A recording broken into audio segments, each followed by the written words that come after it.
Welcome back, Troglodytes, to your daily dose of guitar information, the Trogly's Guitar Show. Today, we are featuring a triple feature. This is not only a wiring, but also an unboxing episode and a review and demo. So let's go ahead and learn about these guitars that Fender just did to support Crew Nation. It was late Sunday, June 14th, 2020, and I just happened to catch a post on Fender's page that said they were going to be selling guitars on Reverb in support of charity. But they advertised it as 5 Masterbuilt guitars, and then they were going to have artist-signed signature instruments also for sale. So I set my alarm for June 15th, a little bit before noon when they were going to be posted, and I sat there and I waited for them to come live. This is the official Fender Crew Nation Reverb shop. 5 Masterbuilts, 6 artist-signed guitars. And the first one to sell was the Tom Morello Soul Power Stratocaster. Had I not already done a review of this guitar, I probably would have went for this one. Because how cool would it be to have the Tom Morello Soul Power Stratocaster that he wrote Soul Power on? And then you can also see his signature down there. And that one sold pretty much instantaneously within a couple of minutes for $27.50, which is pretty fair being for sale in a charity. So that told me these things were going to sell fast. And I wanted to buy at least one of these guitars to make this video a little bit more interesting, but I really had sticker shock at this one, because that's the one I wanted, was the Telecaster. I was hoping for about, $8,000-9,000, but 15 really caught me off guard. But I believe the next one to sell was this one. It took about 20 minutes. The Tomo Strat. So what was kind of cool about this one is it had a crazy quilt top. I mean, that one's like so strangely 3D and bubbly. It's definitely a pretty cool guitar, especially with this tortoiseshell pickguard. I like the way that the tremolo bar is reflecting in it. But on top of that, take a look at that neck. So heavily flamed. And I especially love the tuners on this one. It just has a really cool ambered out vibe. This was definitely a contender to purchase, but I decided, with the rarity Stratocasters, these things usually look better in photos than they do in person. So I decided to let someone else have that one. And then if I'm remembering correctly, it was the Flea signature bass that sold next. Flea's cool guy, and I like that he's the only one that kind of personalized it besides Tom Morello. He did a little face that says, Dios mío. This was really tempting to pick up, but I thought I would leave this to another Flea fan, so $3,500, that actually brought in some good money. The next one to sell was the Carina Stratocaster. This was another really tempting one because I'm a big fan of Ron Thorn, but in the end of the day, I just didn't think this guitar was that exciting. I mean, the fact that it's a complete Carina Stratocaster, that makes it interesting, but I'm still kind of on the fence about how I feel about the anodized metal pickguards. But now looking at this in the photos, I bet that wood actually has some natural sheen to it. And it's kind of cool to see a Fender Stratocaster headstock like that. So whoever got this guitar, I think they did pretty good for getting a unique Stratocaster. I'm not sure how many Carina Strats are out there. The next one to sell was the big old cash cow right here, that fancy Telecaster. I wonder who could have bought that one. And everything else is just kind of a blur for me. The Eric Clapton Stratocaster, I swear, it was not $8,000 when it was listed. Somebody had to have contacted them and said, hey, please raise your price. I want to do a larger donation. Because I'm pretty sure that was like $3,500. Well, what surprises me is, unless this is just a stock photo, they're using a new old stock 2014 guitar? That might have actually just been donated by Eric Clapton in general. There was a Duff McKagan bass at $2,500, a Jeff Beck with the signature on the pickguard right there for $35. Then for $7,500, another one of the Masterbuilts. It's kind of like an army green Stratocaster. I hate talking down about charity guitars, but nothing about this one really spoke to me. I mean, the finish is kind of cool. It's got a slight aging job to it. It just didn't really speak to me, but it would speak to somebody who doesn't like the fancy woods and just wants a regular Stratocaster with kind of a less than common finish. So the only guitars that made it more than a couple of hours in this shop was this Tele and this Tele. Kind of a similar story to that Stratocaster. There's not much special about this guitar besides being built by the master builders. It's just kind of a regular Telecaster, and I think that's why it took, 3 days to sell this one, if I remember correctly. And then poor Brad Paisley. I feel bad for this guy. He donates his signature and nobody wanted it for about 6 days, but it did eventually end up selling for $27.50. So that's right, I'm the one that pulled the trigger on the $15,000 one. Let's go ahead and unbox it and I'll tell you my story. The sticker shock was immense at $15,000, And when I saw that price, because they didn't advertise what prices they were going to be, I decided, I have to leave it for someone else. I just can't afford that at this time. But I had to go pick my kids up because they were having a play date. And that whole drive over there, I couldn't stop thinking about this Telecaster. Because it might not be the fanciest guitar of the bunch, but it has such a elegant beauty to it without having fancy woods necessarily. And you know, it's high pressure situations like that. It's similar to an auction. You don't want to miss out. Someone else is gonna buy it. Because by the time I left the house, the only thing that had sold was the Morello Stratocaster. But when I pulled up in their driveway, I had saw one of the other Masterbuilts sold. So it's like, if I don't buy it, someone else is. And then we won't ever get to see this Telecaster. Nobody will. It'll get swept up in a collection. So I tried to buy it right there in the driveway, and unfortunately my credit card got declined because I just had too many purchases on it. I was like, no! Someone else is going to get this thing. All I needed to do was pay my bill down and we'd be fine. So we're like rushing back home, log onto my account, pay off that bill, and then I go for it. We make the purchase of the $15,000 Telecaster. And what ended up making me be able to afford this is I thought, how about we turn this into a double charity drive? Because buying a charity guitar and then selling it for profit, it just doesn't seem right. So here's what we're gonna do. All the net proceeds from this sale, I'm gonna list it at $20,000, so we have the opportunity to raise a couple $1,000s additional for the Crew Nation charity. Because I'm catch and release, I just wanted to review this really cool Telecaster. And I also encourage you guys to visit their website and make a private donation if you can't afford this guitar. But now, let's go ahead and take a look, for the first time, the Crew Nation Top Dog Tele. There it is. So this one was done up by Yuriy Shishkov and one other master builder. And the reason why this one was the most expensive is simply because of this little motif that they did down here. So we talked about one of Yuriy's other really expensive works of art that just had a bunch of gemstones and diamonds and stuff in it. So I've always wanted to see this type of embellishment in person. And it really is pretty cool because at first I thought this was just a bunch of squiggly fancy stuff, but then it hit me, I saw it. This is the Fender headstock right there. Now I never saw the heart until I started reading the description, but that's like the whole Fender Gives logo type thing. So it's Fender showing some love. Now we just need to have like a little dragon Trogly at the end.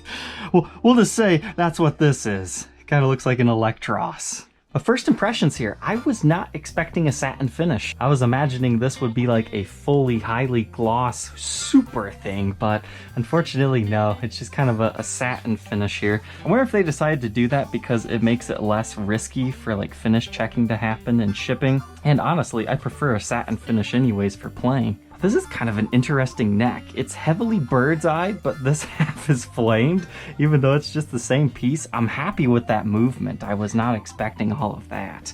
And then we've got the signatures of our two master builders here. How cool is that? And I'm happy to announce that I reached out to Fender and I got some behind-the-scenes shots of this thing being built. So let's go ahead and tell you guys the rest of the story while we take a look at some of these beauty shots of B-roll. The ultimate reason why I decided to go for one of these things is simply because I see these 5 Masterbuilts becoming highly collectible and sought after in the future, simply because these are Fender Custom Shop official knockoff homebrew Partscasters. That's right, these weren't actually made in the custom shop, but they were made in the homes of 2 master builders each, while they were away due to the whole global pandemic shutdowns. For example, this Telecaster we're talking about today was a collective group effort between Yuriy Shishkov and his old apprentice, now master builder himself, Kyle McMillin. So this thing was personally worked on by both of them in their own private home studios. You can't say that for all Masterbuilt guitars, so it kind of gives them more of a boutique builder type vibe to these things. So you're probably wondering, what is Crew Nation? Crew Nation is a charity that's designed to help give money to people who are out of work that worked within the music touring scene. So, you know, the people that set up the stage, all the behind the scenes stuff, it is made to make their lives a little bit easier during these uncertain times. So that's a pretty good charity to get behind at this point in time, because without them, you wouldn't really have the big stars going out on tour. Fender's description for this guitar is as followed. Fashioned from beautifully exotic wood just waiting to be used for something very special, master builders Kyle McMillin and Yuriy Shishkov worked in their garages to meticulously shape, sand, and finish this guitar using every ounce of their expertise. Each element, detail, and custom appointment was executed with the highest degree of attention, even as the instrument took shape outside of the physical walls of the Fender Custom Shop. That's kind of what got me into all this. Shishkov created the body artwork in which the classic Fender Stratocaster headstock intertwines with heart and scrolled silver inlay work to illustrate Fender's dedication to its struggling partners in the music world. Indeed, the desire to help stage crew personnel near and far is the driving force behind this distinctive collaboration. Features for this one-of-a-kind Fender Custom Shop Crew Nation build include a two-piece ash body and a redwood burl top with custom hand-graved artwork with silver lace inlay and green diopside stones and diamonds. The body uses a new old stock nitro lacquer finish as the top coat, and the single AAA bird's eye maple neck features silver lace inlay, more green diopside stones, some diamonds, and ivoroid nitroid binding. The neck has a large C-shaped profile and a 9.5-inch radius fingerboard with medium jumbo frets to allow for clean and easy string bending. The pickups in these guys are Josefina's hand-wound Tele style pickups, and we've got a 3-way switching and modern Tele style wiring. Other features include a custom brown shell pickguard and control cover with the 58-63 style Tele bridge, Schaller Deluxe tuners, strap locks, a build-at-home neck plate by Fender Custom Shop principal master builder Ron Thorne, a bone nut and disc string tree, a deluxe hard shell case, strap, and certificate of authenticity are included with the purchase to solidify this custom shop instrument as not just a player's dream Strat, but a lifelong keepsake. I don't know about you guys, but I think they got their descriptions mixed up at the end. I thought that was funny that this is officially a dream Stratocaster, even though, I mean, they're very clearly a Telecaster. Oh, I think their copy and pastes got cut off on each other, but it's too funny not to nudge them about it. So to cut all that short and simple, it's a fancy Telecaster that they built for charity. Let's go ahead, throw it on the workbench, take an up-close look at all this stuff.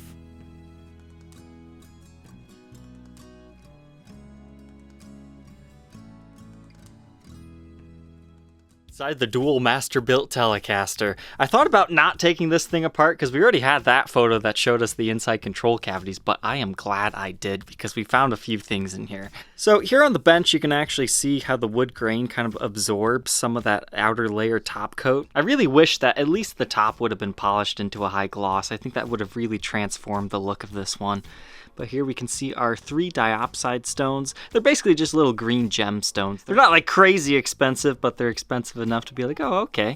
And then I believe they either use 11 or 13 point diamonds, so that's 1, 2, 3, 4, and a 5th one right there. I didn't realize it when buying this though. It's kind of strange you have a Stratocaster headstock on your Telecaster guitar.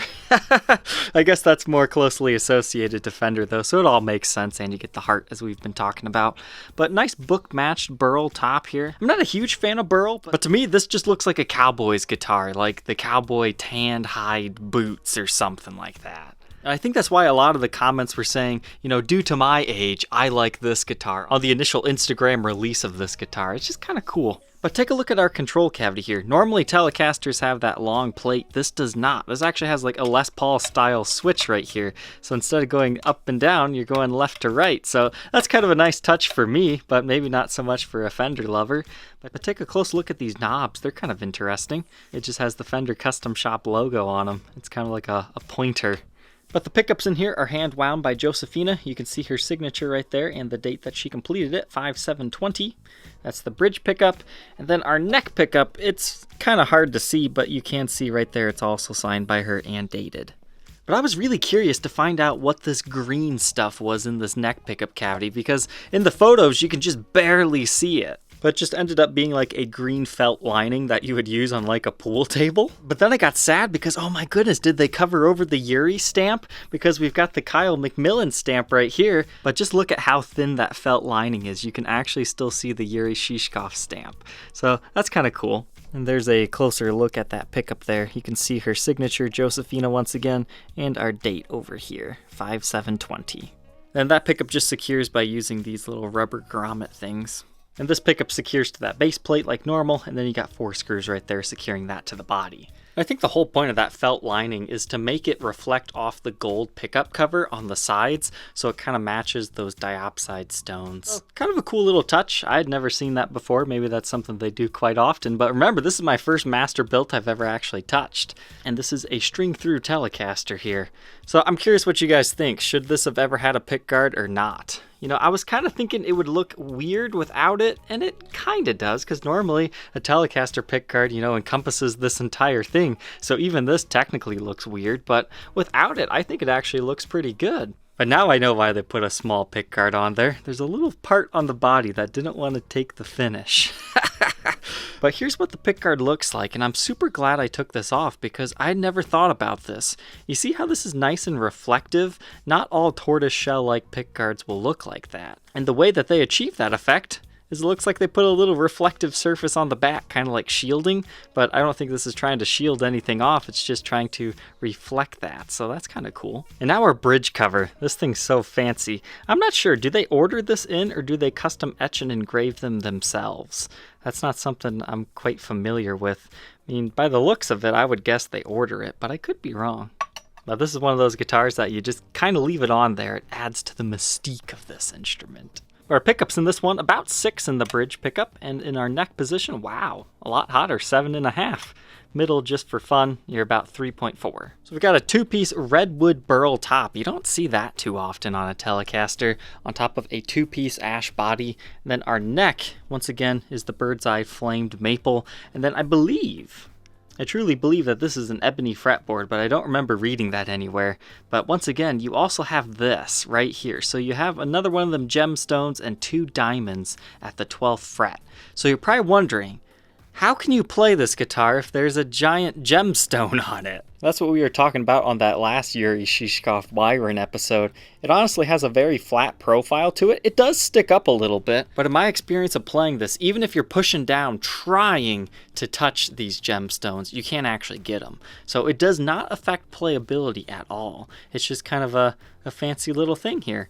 But let's go ahead and grab our neck specs. 1.68 inches at the nut and 2.02 at the 12th. This is supposed to be a pretty chunky neck profile, so 0.88 at the 1st and 0.97 by the 12th. I like this neck profile, so here it is at the 1st fret and here it is at the 12th. It just basically gets nice, big, full, and round. We've got the bone nut and then the face of the headstock. You can see some of that maple burl coming through. You actually adjust the truss rod right here, so that's nice. I prefer them when they adjust up there.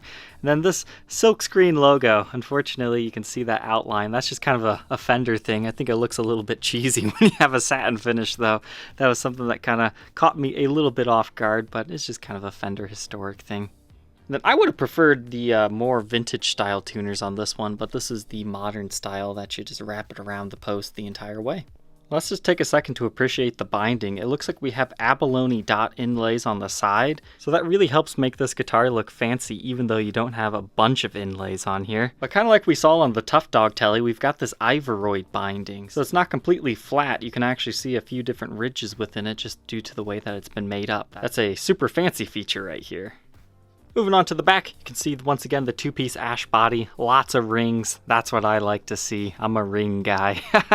And then you've got the string through ferrules right there. They're done up in gold. And here's what our wiring looks like. So it looks like they did all the shielding paint in there, so you're good to go. And your standard style pots in there with your barrel output jack on the side. And they did that same reflective treatment on this one. Now this might be for shielding purposes, but it definitely stands out right there. That's cool. This is also a satin finish, so it's gonna rub up against you real nicely. And take a look at this neck plate. So this is the built at home, I guess. It doesn't say anything like that, but it does say YSKM for Kyle McMillin, Yuriy Shishkov, #1. So who knows, maybe they'll do another run of these for charity. So I'm not the biggest fan of bird's eye, and I'm not the biggest fan of burl tops, but for some reason this one just kind of works, because in all the Fender photos they kind of took it at like angles like this where you see all the bird's eye, and I was just really hoping there'd be some flame figuring within this neck so I would be excited about something. And that's what the whole right side of the neck is. It's just super wide flame,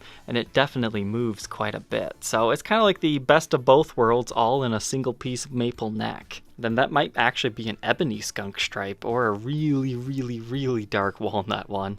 And then we've got the signatures of our builders right here. So that's kind of cool having two master builders on one guitar. And our last spec to capture here is the weight, 7 pounds, 3.2 ounces.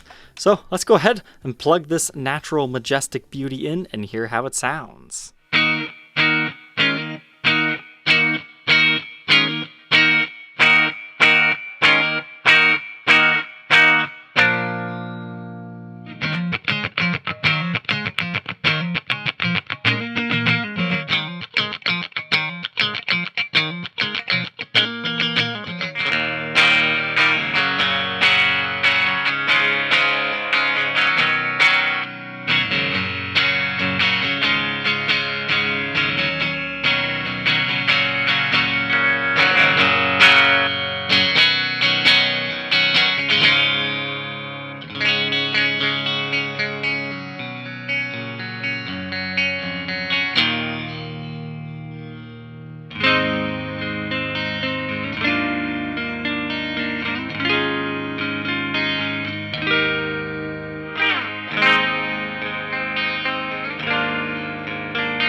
Now that we know all about the Crew Nation Masterbuilt Telecaster, what are my final thoughts on this thing? This was my very first Masterbuilt Fender, so I was kind of hoping that this would be like an eye-opening experience. But honestly, I mean, it didn't play that much differently or sound that much better than anything else that I played from Fender. And that's not dissing the builders or anything. It's a very beautiful guitar. I think it comes down to paying for the very fine, nitpicky, detailed work that these guys did. I mean, doing stuff like this, it takes time to make it look good and to do it right. And it also takes money to put those gemstones in here and put fancy embellishments on stuff. So they did a great job brainstorming the idea for this exact Telecaster. Because as far as I'm aware, I don't think they've done one that looks similar to this. It's kind of a unique custom thing that was done up for charity, and hopefully, you know, with my influence, I'll be able to help raise a little bit more out of this guitar. So once again, it's a double charity donation. I'm going to list this on Reverb for $20,000. It's up to the buyer how much you end up wanting me to donate, because 100% of the net proceeds for this guitar will also be donated to Crew Nation. And hopefully some viewers watching this will also be able to do some donations. So at the end of the day, we all did our part here, and we got to see this beautiful Telecaster up close and personal, because that's what it was all about for me. You know, giving back and getting to see the cowboy Tele. So before we say goodbye, let's go ahead and check it out under Blacklight and then see its case.